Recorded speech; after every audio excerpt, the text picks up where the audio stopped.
En Nouvelle-Calédonie, l'aquaculture est un levier de développement des zones rurales qui cherchent aujourd'hui à se diversifier.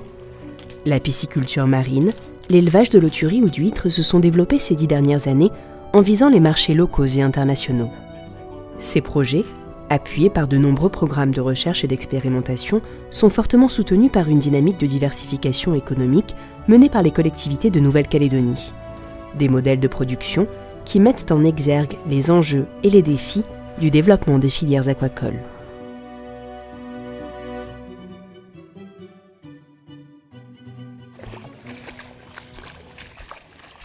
Près de 200 tonnes d'huîtres sont vendues chaque année en Nouvelle-Calédonie. Patrick Morlet est pêcheur professionnel installé dans la baie de Saint-Vincent, à Bouraké. Il pêche les huîtres sauvages qui, à l'état naturel, présentent des formes très différentes. Rapidement, il s'aperçoit qu'il est possible d'homogénéiser leur forme et leur aspect en les maintenant dans des paniers suspendus. Pour augmenter sa production, Patrick a obtenu une dérogation qui lui permet de collecter du naissin, des jeunes huîtres n'ayant pas la taille minimale requise, à la main, à certaines périodes de l'année. La demande d'huîtres, elle était assez importante. Et sur la nature, on a commencé à en trouver de moins en moins. On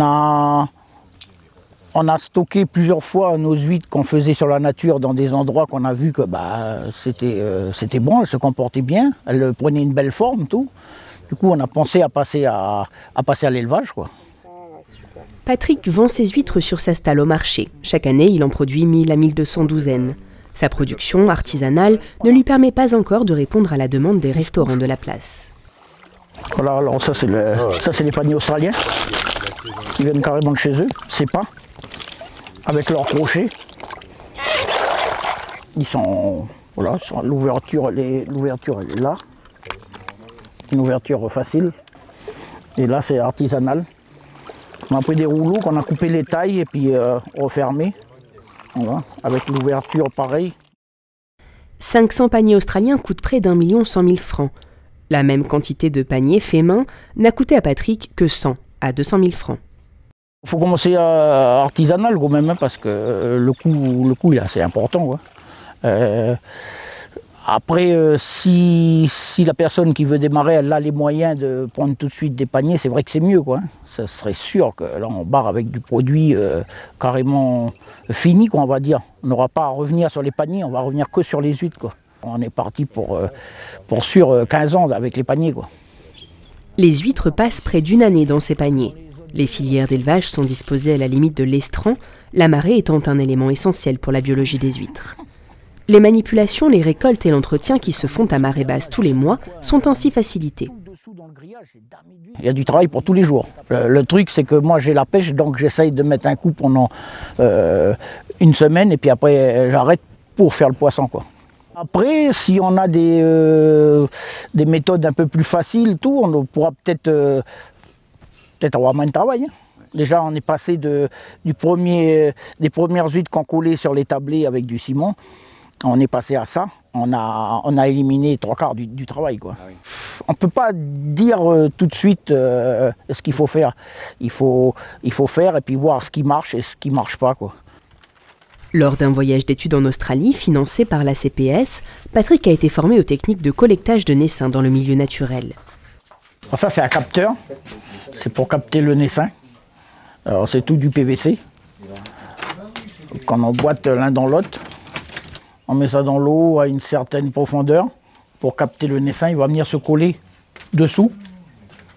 Et ça nous permet d'éviter d'aller récupérer le naissin sur les cailloux, qui est très compliqué, beaucoup de pertes. Là, on a directement le naissin dessus le PVC qu'on peut détroquer. Et on a le naissin déjà en forme, quoi. Grâce à cette opération, Patrick gagne un temps précieux et augmente son volume de production. À l'heure actuelle, un programme de production de naissin issu d'écloseries est à l'étude. Initié par l'ADECAL Technopole, il vise à produire suffisamment de petites huîtres pour permettre à un ou plusieurs aquaculteurs comme Patrick de développer et pérenniser l'activité ostréicole.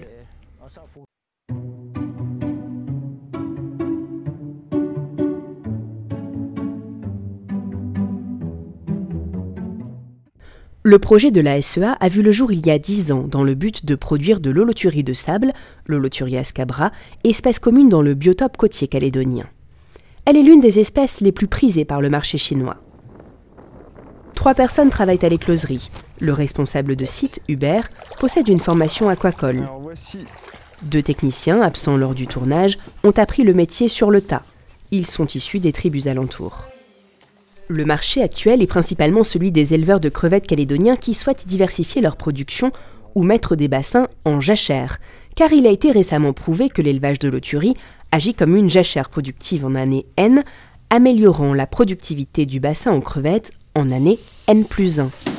Il faut cependant 18 mois pour obtenir une holothurie commercialisable, soit entre 300 et 450 grammes.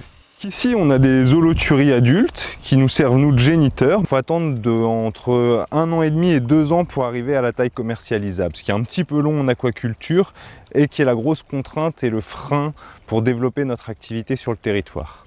Quand on sort les animaux d'écloserie, après 40 jours d'élevage en écloserie, les animaux font la taille d'environ un grain de riz, d'un petit grain de riz à un gros grain de riz si on a de la chance.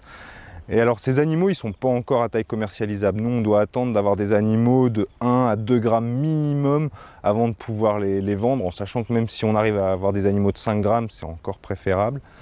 Et alors ces animaux, ils doivent être mis dans des filets flottants qui font environ 4 mètres de long pour 1 mètre de large. Et on peut mettre entre 1000 et 1500 animaux par filet flottant. Alors par contre, ce qu'il faut faire attention, c'est d'avoir une bonne aération de ces filets flottants. C'est-à-dire que si la maille est trop petite, il va y avoir une anoxie à l'intérieur des filets, les animaux vont mourir. Il faut aussi faire attention aux prédateurs, notamment les crabes, qui vont facilement pouvoir s'introduire à l'intérieur des filets flottants et qui peuvent faire un ravage total sur les juvéniles.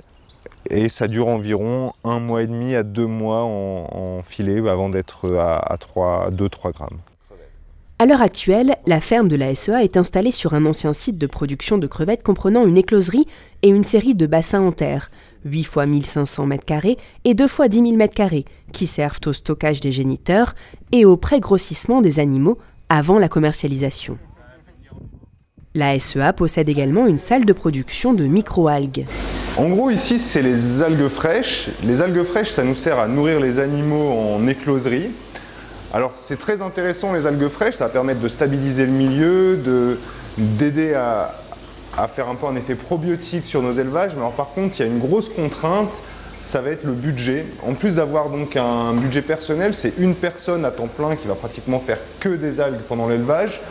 C'est aussi des climatiseurs qui vont 24 heures sur 24, des néons, un système d'aération et du CO2 pour enrichir les élevages de microalgues. Tout ça, c'est des contraintes qui sont assez chères et qui représentent une bonne partie de l'investissement pour produire les holothuries.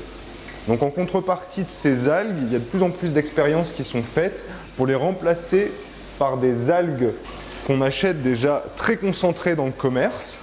C'est plus ou moins exactement la même chose, sauf que ces algues-là sont mortes, mais les cellules sont intactes. Et c'est avec ces algues-là qu'on va pouvoir venir nourrir nos élevages larvaires en remplaçant l'élevage de microalgues qui est quand même assez coûteux. À l'heure actuelle, le volume vendu sur le marché est insuffisant pour développer la production. Il faudrait pouvoir commercialiser un minimum de 500 000 animaux pour rentabiliser les installations et viabiliser le fonctionnement. L'équipe produit actuellement près de 300 000 juvéniles par an. Pour améliorer la production, l'équipe a procédé à des essais en enclos. On a déjà fait des essais en enclos en mer, mais alors on a des taux de survie qui sont encore plus difficiles qu'en bassin. Parce qu'on a notamment, même si l'enclos, l'animal s'enterre en l'occurrence holothurie. Donc même si on fait un enclos qui s'enfonce dans le sédiment, on arrive à avoir des animaux qui s'échappent. Entre les prédateurs qui peuvent rentrer dans l'enclos, c'est assez difficile d'avoir des taux de survie constants en enclos. Par contre, pour essayer d'améliorer la rentabilité, on a aussi fait des tests en coculture en bassin. On a testé avec des crevettes, ce qui ne marche pas le mieux, mais avec des poissons. On a fait ça avec des picots, en l'occurrence, qui ont des temps d'élevage assez similaires. Et comme l'espèce holothurie est benthique et sur le fond de bassin, quand on a une espèce pélagique comme le picot qui va être dans la colonne d'eau, ça s'associe assez bien.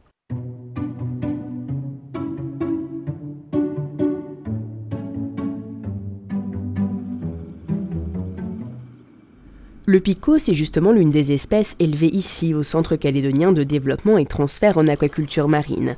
On y étudie la faisabilité du développement d'une filière piscicole marine à partir d'espèces locales.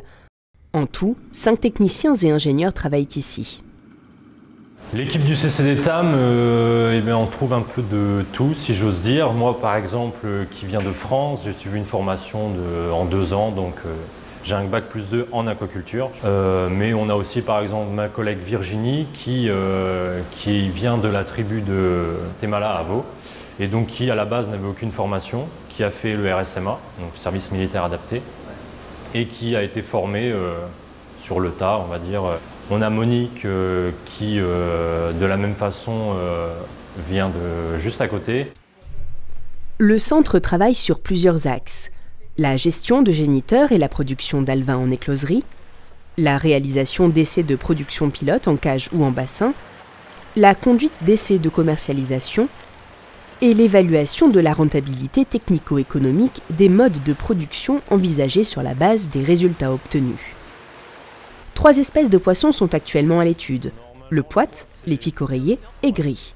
Les géniteurs sont prélevés dans le milieu naturel après avoir été collectés par des pêcheurs locaux. Ils sont stockés dans de grands bassins circulaires dotés d'un système avancé de filtration afin de maintenir une qualité d'eau optimale. Les phases de production des alevins au CCDTAM, concrètement, ça part des géniteurs qui pondent des œufs. Ces œufs, on les récupère, on les met à incuber pendant un certain temps. Ils éclosent et deviennent des larves. Ces larves, on les met en élevage larvaire pendant une durée d'environ 1 mois. Au bout d'1 mois, ces larves sont transformées, elles ont métamorphosé. On les appelle alors des alevins. Les alevins sont transférés en nurserie pendant 1 à 2 mois. Et lorsqu'ils atteignent une taille convenable, on les transfère dans les cages pour le grossissement à tout haut. Les larves sont nourries avec différents types de zooplancton produits à l'écloserie, lui-même nourri et enrichi avec du phytoplancton. Une fois métamorphosés, les alevins, eux, se nourrissent de granulés. En 2019, la production totale d'alevins se situe autour de 50 000 individus. La capacité d'une telle unité est bien supérieure, mais l'écloserie est encore au stade expérimental. Il faut également adapter la production à la demande de l'unique site en mer de Touhou. Il n'y a pas de ferme industrielle en Nouvelle-Calédonie à l'heure actuelle. Est-ce qu'au final, les tonnages ou les volumes qui seront produits vont être capables d'être écoulés à 100% sur le marché local? Aujourd'hui, on a vu que les différentes tentatives d'exportation, ça ne portait pas nécessairement fruit. Les frais de production locaux sont relativement élevés, donc l'exportation semble, on va dire, être un certain défi. Et donc, je crois qu'il faut, on va dire, équilibrer la production locale en fonction de la demande locale. Donc. À l'heure actuelle, au CCDTAM, l'accent est mis sur la production de picots. Point de vue zootechnique, les picots, déjà, si on part du début, c'est une espèce facile à pêcher pour là je parle des géniteurs. On les trouve assez facilement dans le milieu sauvage. Une fois qu'on les ramène ici, ils s'acclimatent assez bien à la vie dans des bassins, on va dire. C'est des animaux qui vivent en banc et donc sont habitués à être ensemble déjà. Et en plus de ça, les œufs sont assez faciles à récupérer dans les bassins. Ils pondent de façon régulière par rapport à la lune. En plus de ça, ce sont des poissons faciles à nourrir, qui sont des poissons omnivores, contrairement à d'autres espèces carnivores qui ont un fort besoin en protéines. Et donc l'aliment va coûter beaucoup plus cher. L'alimentation des picots, c'est quand même beaucoup plus facile à gérer. Et c'est aussi une espèce qui est très demandée sur le marché, en tout cas en Nouvelle-Calédonie.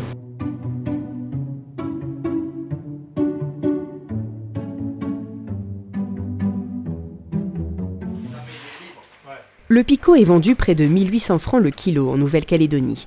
Et c'est ici, dans la ferme marine de Touhou, qu'il est élevé, avec les poites. La production en est encore au stade expérimental. Mais ici aussi, c'est le picot qui remporte un franc succès. En plus de son cycle de production plus court, il nécessite peu de manipulation, contrairement aux poites sensibles à certains parasites marins. Les principales difficultés qu'on a eues, ça va être sur les poites. Donc on a un parasite qui est que sur les poites. Donc il y a une grosse manip à faire par rapport au picot qu'on n'a pas eu de soucis au niveau de l'élevage. Donc il s'élève vraiment mieux le picot que ce soit le gris ou le rayé. Il existe cependant une véritable demande du marché pour les poites. Le premier cycle des picots rayés a été finalisé en 18 mois, celui du picot gris en 1 an seulement, avec des poids ayant atteint 230 grammes, une taille suffisante pour la vente. Le site de Touhau a été créé en 2013. Ici, les poissons sont élevés en cages flottantes dans des filets dont les mailles varient en fonction de la taille des poissons. Ces filets sont changés ou nettoyés tous les mois. La capacité de production de cette ferme est de 20 tonnes pour 10 emplacements. Un agrandissement de l'installation est actuellement à l'étude. La recommandation déjà pour l'emplacement du site, c'est qu'il faut qu'il soit bien protégé au niveau de l'emplacement en mer et qu'il ne soit pas trop loin de l'infrastructure. Donc nous, notre infrastructure, elle est proche et c'est important parce que du coup, on n'a pas beaucoup de chemin à faire. Mais le modèle qu'on a, il est très très faisable. Maintenant, il faut que les gens ils soient motivés à le faire, quoi. Les poissons sont nourris en fonction de leur âge, espèce et stade physiologique. L'aliment, la ration et la fréquence de distribution sont adaptés en fonction de ces éléments. Plusieurs aliments sont actuellement testés sur les 3 espèces, certains importés, d'autres produits localement. Cette ferme pilote a choisi pour stratégie des pêches en petite quantité chaque semaine. Objectif, fournir les clients régulièrement avec des produits de grande qualité. Les poissons sont vendus frais, glacés et entiers. L'équipe est composée d'un responsable de site et de 2 techniciens. Au niveau des formations, j'ai pas de formation.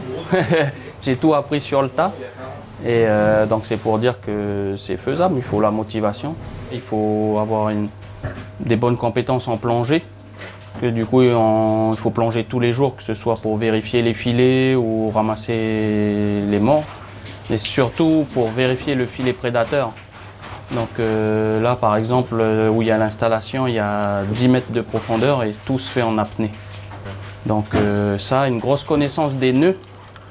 Et après, il faut avoir quand même des connaissances au niveau aquaculture et au niveau des poissons. On peut apprendre sur le tas, mais il faut avoir de la motivation. La ferme marine de Touhau, qui à sa création visait l'exportation, s'est finalement tournée vers le marché local. À plus grande échelle, la filière pourrait devenir viable et rentable. À moyen terme, l'installation d'éleveurs privés est souhaitée. Les structures seraient suivies par les techniciens de l'ADECAL et fournies en alevin par l'écloserie du CCDTAM. L'aquaculture calédonienne fait face à de nombreux défis. Certaines filières, comme l'ostréiculture ou l'élevage de picots, semblent particulièrement adaptées aux réalités locales. L'expérience calédonienne peut utilement alimenter les réflexions des porteurs de projets aquacoles de Wallis et Futuna. Cette coopération et ce partage d'expériences entre les 2 territoires est soutenu par le projet Protège, financé par l'Union européenne, dont l'objectif est de soutenir le développement économique durable et résilient des territoires.